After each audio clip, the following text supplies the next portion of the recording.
बच्चों, अब तक हम लोगों ने क्या पढ़ा? स्वास्थ्य। स्वास्थ्य क्या होता है? स्वास्थ्य की परिभाषा हमने पढ़ा।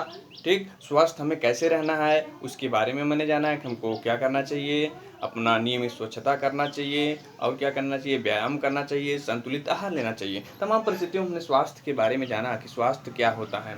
तो अब बचा क्या है? यहाँ पर रोग बचा है, जो अब इसी रोग पर पूरी टॉपिक बनी हुई है। स्वास्थ्य स्वास्थ्य आप जान गए, लेकिन रोग बड़ा ही डिफिकल्ट है, बड़ा जटिल प्रक्रिया है। इसको हम आगे बड़े सारणीबद्ध पढ़ेंगे कि रोग होता क्या है। तो रोग हम लोग सामान्य तौर से यह भी कर सकते हैं ना कि व्यक्ति का मानसिक, सामाजिक, शारीरिक संतुलन का सुचारू रूप से कार्य न करना क्या कहलाता है? रोग कहलाता है। ठीक उसी का उल्टा आप करेंगे, क्या हो गया? रोग।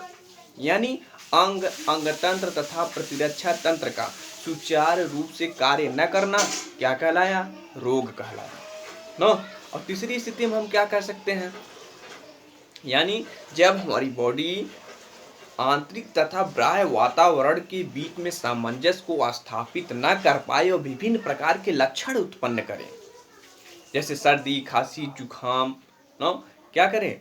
लक्षण उत्पन्न करे। यानी आंतरिक तथा बाह्य वातावरण के बीच में हमारी बॉडी सामंजस्य न कर पाए और विभिन्न प्रकार के क्या करे? लक्षण उत्पन्न करे, उसी को हम क्या कहते हैं? रोग कहते हैं।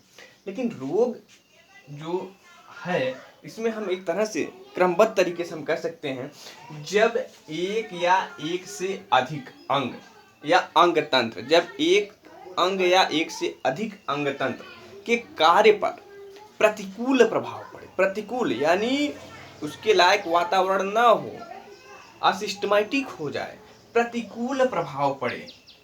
क्या पड़े? प्रतिकूल प्रभाव पड़े, जिससे शरीर में विभिन्न प्रकार के लक्षण उत्पन्न हो, उसे हम क्या कहते हैं? रोग। थोड़ा सा ध्यान दें, जब एक अंग या एक से अधिक अंग तंत्र पर प्रतिकूल प्रभाव पड़े।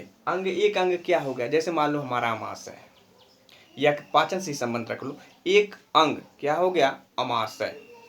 क्या हो गया? अमाशय। एक से अधिक अंग तंत्र हम कह सकते हैं यहाँ पर डाइजेस्टिव सिस्टम, पाचन तंत्र, श्वसन तंत्र, जनन तंत्र, ना एक्सक्रीटरी सिस्टम, क्या सर्कुलेटरी सिस्टम। यानी पहले एक अंग क्या होगा? सुचारू रूप से कार्य नहीं करेगा, तो हमको क्या होगा? विभिन्न प्रकार की परेशानियां आना शुरू हो जाएंगी। अगर भाई अमाशय काम ना करे, हमारी पाचन की क्रिया सही ना हो, तो क्या होगा? हमें स्थिति समझ में आ जाती है कि हमारा पाचन सही नहीं है, तो क्या करता है? लक्षण उत्पन्न करता है। पाचन सही नहीं, हमको पता चलता है किससे? लक्षण से कि हमारा पाचन सही नहीं है। जैसे अंग तंत्र की बात करें, अब हमको क्या हो गया? सर्दी हो गया, जुखाम हो गया, या किसी भी परिस्थिति में खांसी या कुछ भी आना, तो क्या किसको प्रभावित कर रहा है? रिस्पायरेटरी सिस्टम, श्वसन तंत्र को क्या कर रहा है? प्रभावित कर रहा है।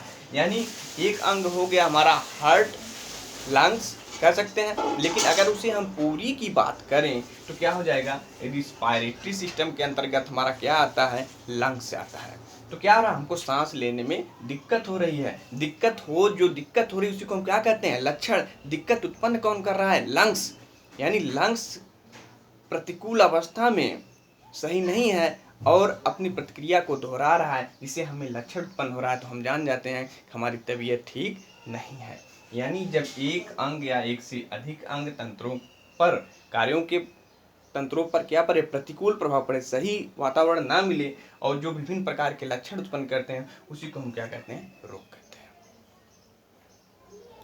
दूसरी स्थिति हम यह भी कहते हैं, जब शरीर या शरीर के किसी भी अंग में गतिरोध उत्पन्न हो। जब शरीर या शरीर के किसी भी अंग में क्या हो? गतिरोध उत्पन्न हो। क्या हो? गतिरोध उत्पन्न हो। अर्थात हम कह सकते हैं कुपोषण, अनुवांशिक रोगाणु के संक्रमण से, हमारे कुपोषण से भी, अनुवांशिक रोग से भी, या मानसिक संतुलन से भी, यानी किसी भी परिस्थिति में हमारे शरीर पर जो प्रभाव पड़े ना, या कोशिकाओं पर जो प्रभाव पड़े, उसे हम क्या कर सकते हैं? रोग कर सकते हैं। क्या हो गया? रोग। रोग तो आप लोगों को समझ में आ गया होगा। ज़्यादातर तो रोग स्वास्थ्य का उल्टा आप करेंगे तब भी वो रोग हो जाएगा। लेकिन थोड़ा सा इस तरह से सिस्टमेटिक में मैं आपको नोट्स व्हाट्सएप पर लोड करूँगा, उसको आप लोग अच्छे से नोट्स बनाते हुए चलिए। हमको शायद उम्मीद है कि आपको स्वास्थ्य एवं रोग ये समझ में आ गया होगा। अब हम पढ़ेंगे रोग के प्रकार। क्या पढ़ेंगे? रोग के प्रकार पढ़ेंगे। तो रोग के प्रकार में अच्छा, एक बीच में एक थोड़ी सी बात ये भी आती है कि इसी के बीच में 1860 में लुईस पाश्चर, कौन? Louis Pasteur. लुईस पाश्चर ने कहा जीवाणु तथा विषाणु के संक्रमण से संक्रामक रोग होते हैं। थोड़ा सा ध्यान में रखने की बात है। रोग में हम डिफिनेशन लिख सकते हैं। लुईस पाश्चर के अनुसार जीवाणु तथा विषाणु के संक्रमण से संक्रामक रोग उत्पन्न होते हैं। कब? 1860 में। किसने कहा? लुईस पाश्चर ने। एक इसमें लिखा जाएगा रोग में, और उसमें क्या लिखा जाएगा? WHO। क्या लिखा जाएगा? WHO। इतना आप लोगों को क्लियर हो गया होगा, तो बहुत ही इम्पोर्टेंट है।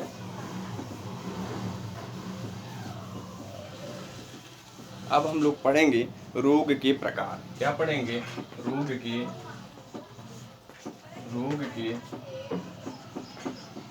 क्या पढ़ेंगे? रोग के प्रकार। तो बच्चों, रोग जो होता है मुख्य रूप से 2 प्रकार का होता है। अब हम इसका क्लासिफाई करेंगे। रोग कितने प्रकार का होता है? मुख्य रूप से 2 प्रकार का होता है। तो मुख्य रूप से 2 प्रकार कौन है? पहला होता है जन्मजात रोग। क्या होता है? जन्मजात रोग। कौन सा रोग होता है? जन्मजात रोग होता है। कौन सा रोग है? जन्मजात रोग। दूसरा रोग होता है बेटा उपार्जित रोग। कौन सा रोग होता है? उपार्जित रोग होता है। कौन सा रोग होता है? उपार्जित रोग। अब थोड़ा सा हमें देखना पड़ेगा। जो जन्मजात होता है, जन्मजात रोग में व्यक्ति स्वयं जिम्मेदार नहीं होता, स्वयं दोषी नहीं होता। जो जन्मजात रोग है, थोड़ा से परीक्षा में भी अभी मैंने देखा कि पूछा भी गया है कि जन्मजात रोग में व्यक्ति क्या नहीं होता? स्वयं दोषी नहीं होता। थोड़ा सा ध्यान में रखना है, क्वेश्चन थोड़ा हमको अटपटा लग रहा है।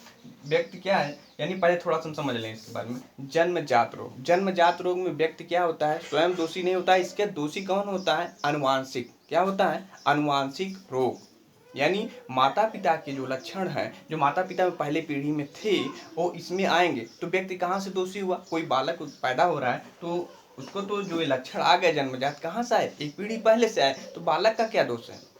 ठीक। तो जन्मजात रोग, इसमें क्या नहीं होता कि यानी व्यक्ति या बालक स्वयं दोषी नहीं होता, लेकिन उपार्जित रोग में व्यक्ति स्वयं दोषी होता है। व्यक्ति स्वयं दोषी होता है। अब थोड़ा सा हमको देखना है, जन्मजात रोग हो गया। तो जन्मजात रोग भी हम क्या कर सकते हैं? ये 2 प्रकार के होते हैं। कितने प्रकार के होते हैं? 2 प्रकार के होते हैं। जन्मजात रोग कितने प्रकार के होते हैं? 2 प्रकार के। एक अनुवांशिकी। पहला क्या होता है? अनुवांशिकी। और दूसरा क्या होता है? अनुवांशिकी। क्या होता है? अनुवांशिकी। ध्यान में रहे, जन्मजात रोग को हम 2 भागों में विभाजित कर सकते हैं। पहला आनुवांशिकी, दूसरा अनुवांशिकी।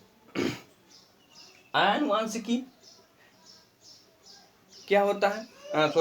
आनुवांशिकी क्या होता है? यानी जो पीढ़ी दर पीढ़ी हम लोग जब पढ़ेंगे वंशागत नो, तो मेंडल के नियम पढ़ेंगे वहाँ पर, तो ये पढ़ेंगे। लेकिन इसके पहले जाने, जो पीढ़ी दर पीढ़ी लक्षण को प्रकट करे उसे क्या कहते हैं? अनुवांशिकी कहते हैं। तो अनुवांशिकी जन्मजात में क्या है? पहला अनुवांशिकी। अनुवांशिकी में कौन कौन से इसके उदाहरण हैं? हम जानते हैं मधुमेह। क्या है? मधुमेह।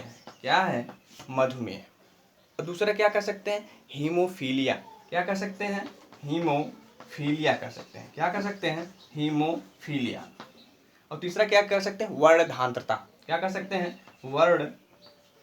वर्णधांत्रता कर सकते हैं। क्या कर सकते हैं? वर्णधांत्रता। यानी देखिए, परीक्षा में भी पूछा जाता है निम्न में से अनुवांशिकी रोग के उदाहरण हैं। तो अनुवांशिकी रोग के उदाहरण कौन है? मधुमेह है, और क्या है? हीमोफीलिया है, और क्या है? वर्णधांत्रता। यूपी बोर्ड के परीक्षा में पूछा जाता है 2 अनुवांशिकी बीमारी के नाम लिखिए।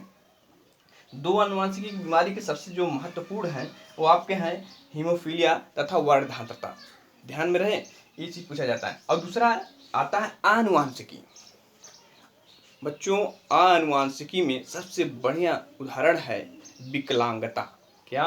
विकलांगता। कौन सा उदाहरण है? विकलांगता, इसका मस्त उदाहरण है। देखिए अनुवांशिकी में ये तो माता पिता जिम्मेदार तो हैं श्योर, यानी एक उनका लक्षण बेटे में आया, लेकिन अनुवांशिकी इसमें जैसे माँ के गर्भ में बच्चा पल रहा हो, माँ ने किसी भी परिस्थिति में कास्टली दवाइयों का सेवन किया हो, भाई हो सकता है उसके लिए कंडीशन सही न रहे हो तब दवाई को सेवन किया हो, दवाई का अधिक सेवन करने से, अनुचित सही वातावरण न मिलने से बच्चे में जो विकास होता है वो विकास सही नहीं हो पाता, यानी गर्भ में ही बच्चा क्या हो जाता है, उसका विकास रुक जाता है, या किसी बॉडी ऑर्गन पे दवा का क्या पड़ जाता है, प्रभाव पड़ जाता है। ये भी देखिए विकलांगता जो है आनुवंशिकता के अंतर्गत भी आता है, लेकिन सही नहीं है, क्योंकि एक गर्भ में, माँ के गर्भ में एक कोई ऐसा प्रभाव पड़ा जो बच्चे के जन्म के दौरान उसे भुगतना पड़ा, यानी गर्भ में उसका निर्माण सही नहीं हो पाया, या कास्टली दवाइयों के माध्यम से या किसी भी कारण बस वो क्या हो गया, उसका विकास सही नहीं हो पाया, जिसके कारण वो क्या हो गया, किसके अंतर्गत आ गया, विकलांगता। विकलांगता किसका उदाहरण है? अनुवांशिकी का उदाहरण है। अनुवांशिकी का रोग का उदाहरण कौन है? मधुमेह है, हेमोफीलिया है तथा वर्णधांतता है। हम लोग अगली टॉपिक कल पढ़ेंगे, और कल हम लोग पढ़ेंगे इसी का एक क्रमबद्ध तरीके से। जन्मजात रोग हमने ये देखा, और उपार्जित रोग देखेंगे। उपार्जित रोग में व्यक्ति स्वयं जिम्मेदार होता है। कल आगे हम इसके बारे में चर्चा करेंगे।